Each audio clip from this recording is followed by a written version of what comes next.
Hi everyone and welcome back to Esther NJ. I do hope you're well. In today's video, I'm going to be talking about the Daniel fast, my experiences of how I have found the Daniel fast this year. But I want to actually refer back to 2021 when I started my Daniel fast for the first time. Now, a dear friend of mine encouraged me to partake in the Daniel fast, and I really did not know what to expect. I did my research, I watched one of her videos as well, and I was very inspired by her personal journey because I know she's done it before. And yeah, I really needed strength. I needed a lot of strength. And I was so thankful that I was able to go through the entire process. So it's 21 days of fasting and only eating fruits, vegetables, nuts, no carbs, no sugar, no chocolate, no fizzy drinks, getting raisins, sultanas, strawberries as alternatives. Yeah, like God was really my strength. What I learned during that fast was so much more than just the food that I was eating. Drawing closer to God was definitely one of them. During that time of me fasting in 2021, I was also able to include it in my book, Confident Face, as well. So in chapter 1, I spoke about it in greater depth of my experiences and how I found the Daniel fast at the time I did it. During my experiences of the Daniel fast, I was also able to eat throughout the duration of the day. So for example, I could still have breakfast and have oats. For lunch, I could have sweet potato. For dinner, for example, I could have raisins and fruit. Whereas moving on to my Daniel fast experience this year, which I'm currently doing at the moment until the last day of the month, it is literally from 6 to 6. And I must tell you, this Daniel fast has been super intense. And it has really opened up my eyes to see many things that I probably wouldn't have seen had I not taken out the time to fast and seek God for 21 days. And one of the scriptures that was given to me during the fast is Isaiah chapter 58, verses 3 to 10. And I just want to touch upon some of them. So I'll start from 3. And it says, "Why have we fasted? They say, and you have not seen it. Why have we humbled ourselves, and you have not noticed? Yet on the day of your fasting, you do as you please and exploit all your workers. Your fasting ends in quarreling and strife and in striking each other with wicked fists. You cannot fast as you do today and expect your voice to be heard on high. Is this the kind of fast I have chosen? Only one day for people to be humble? Is it only for bowing one's head like a reed and for lying in sackcloth and ashes? Is this what you call a fast, a day acceptable unto the Lord? Is not this the kind of fasting I have chosen? The fast that we are meant to partake in is loosing the chains of injustice and untying the cords of the yoke, to set the oppressed free and to break every yoke. Is it not to share your food with the hungry and to provide the poor wanderer with shelter? When you see the naked, you clothe them, and not to turn away from your own flesh and blood. Then your light will break forth like the dawn, and your healing will quickly appear. Then your righteousness will go before you, and the glory of the Lord will be your rear guard. Then you will call, and the Lord will answer. You will cry for help, and he will say, here am I." This is so amazing. And what really touched me more was the verses in 6 to 8, that we are fasting not just for ourselves, but we're also fasting for our brothers and our sisters. And fasting is an opportunity for you to hear God more clearly relative to when you're eating your favorite foods. And it's so funny because I was saying to myself that this fast has cleansed me, not just spiritually, but physically, mentally, emotionally. Other parts of the fast included intercession. Now, intercession is very important, especially for those who need prayers or those who are weak in the faith.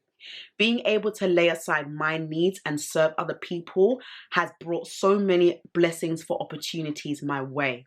And I really want to encourage you to tap into thinking about other people during this season and praying for them and asking them what do they need support on. When you are genuinely doing what God has called you to do, God will hear you when you pray to him. That's why I love it in verse 6. It says to loose the chains of injustice and to untie the cords of the yoke, to set the oppressed free and to break every yoke. There are so many things in our lives that we don't even see that are around us, and we don't even realize that they are yokes and they are burdens. But through true fasting, which is the theme of Isaiah 58, through true fasting, you are able to break those yokes.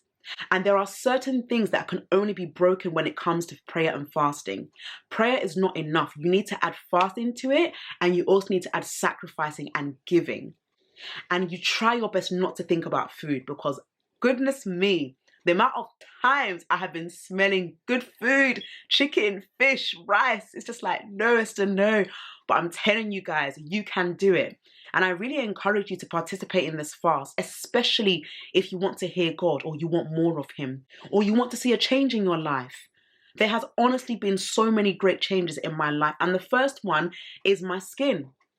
I really want to echo this, because the compliments that has been coming my way because of this fast has humbled me.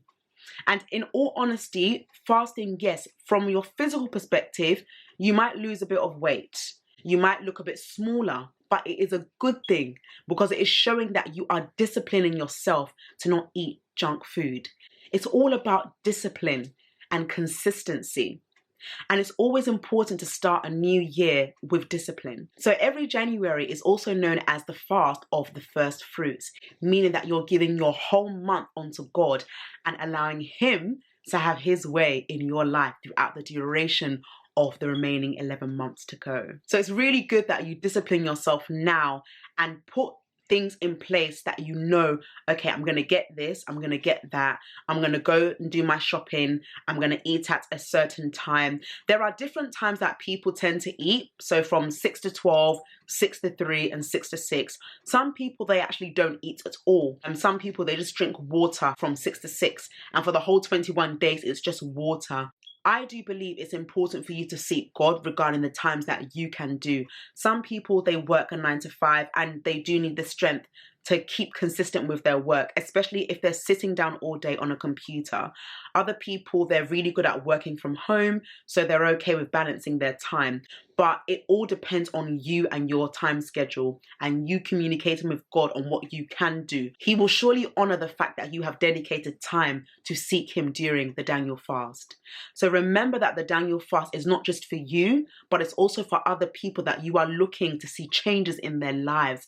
And I tell you, when you intercede and pray for others, when you understand people's needs and you pray for them, you will see God come through for you as well in ways that are so unimaginable. You will wake up in the morning and you may get an email, or you will get a missed call, and someone may ask you, please, I want you to join my team. God works in supernatural ways. He can break chains, He can cancel debts, He can bless your family, He can break generational curses, all through this fast. But it's about being committed to it. Commitment is very important. And think about a new opportunity. You want to show that you are the right person for that opportunity. Therefore, you will show up.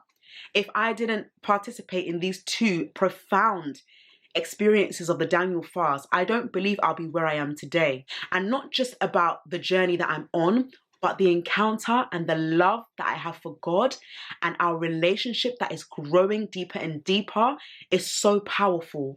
And sometimes when you're around people, you will actually see a different glow in them as they walk with the Lord. There's something different about them, the way they speak, their aura, the blessings that are flowing in their lives, things that don't even worry them anymore. They are literally now laying it at the feet of Jesus. The thing I also want to mention is, don't do the Daniel fast just to also focus on your physical appearance, but do it because you want to be obedient to the Lord. And I know I did say before that, yes, the fast has helped my skin, but I do believe it's also helped my character. It's all about revelation and having peace of mind, seeing that God really answers you as He gives you peace to not worry about things. There have been so many things that I would have thought, you know what, do I want this to take my joy? I said no. And what did I do? I laid it down. This is 2022.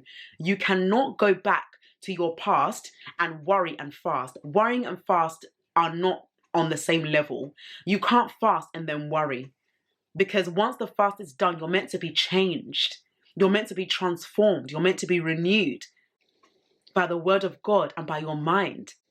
You're not meant to be going back This year is about moving forwards. Your fast is meant to be a true fast, as Isaiah 58 says. Don't let it be in vain.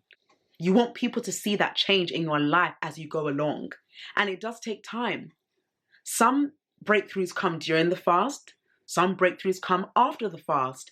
But what truly matters is that the fast is breaking so many things that you will not even imagine. Even right now, God is doing something in your life. It's up to you to catch it by faith and believe it. And when words of prophecies are spoken over your life during this fast, believe it and rejoice, because it is already done. There's no need to wait. It is already done. I'm a strong living witness to this fast, especially this year. I have seen God's hand in impeccable ways that I couldn't have done it on my own. Opportunities that I have not even asked for, they have come just because of this Daniel fast. And it's not just for me, because every blessing that is for me is for the next generation. Everything I do is not for me. So I want to encourage you during this season, especially as you are entering into a new year, please start it off well. Start it off with a fast. Start it off with praise, with worship, but also with giving. The importance of being able to give what you have. And it may not necessarily be financial. It could be your time, a word of encouragement, visiting your neighbors, volunteering. So many ways you can give, listening to someone when they're in pain. Don't underestimate these great gems that are often undervalued. You don't know how many doors God is going to open through these fasting periods. They are amazing. And after the Daniel fast is done, continue with it, whether it be 1 day a week, 4 times in a month. That's really good discipline. And you will see how much grace that God will give you to run this race, because it is a race at the end of the day. We're on our own lane and we're striving to get better and to be better. So I really hope that this video has encouraged you to find a time to do your own Daniel fast. Ask God for the wisdom and the revelation to do it well. Not just because of what you desire, but to intercede for other people. Remember Isaiah chapter 58 verse 6, that breaking the chains of injustice and unloosing the cords of the yoke and breaking and setting the oppressed free. Remember that. Why are you fasting? Is it for your gain? No. Yes, you want God to do things for you, but you also want God to do things for your family. You could be fasting right now for generations to come in your lineage. You could be fasting for your next biggest breakthrough. Do you know how powerful that is? Literally. But do it well. You can do it corporately or you can do it individually. And it is powerful. Who knows what 2023 will bring? But let's focus on this year for now. But yes, I want to say thank you so much for watching this video. I'm really hoping that you've been encouraged by it. And if you have participated in the Daniel fast, whether it be this year or previous years gone, or even throughout the year, please let me know in the comment section below. I would love to hear your experiences about the Daniel fast, and let's help one another as we continue this journey of life. And if you have any other topics that you would like me to talk about, as always, list it in the comment section below. Have an amazing day, and you will surely see me in my next video. Take care. Bye.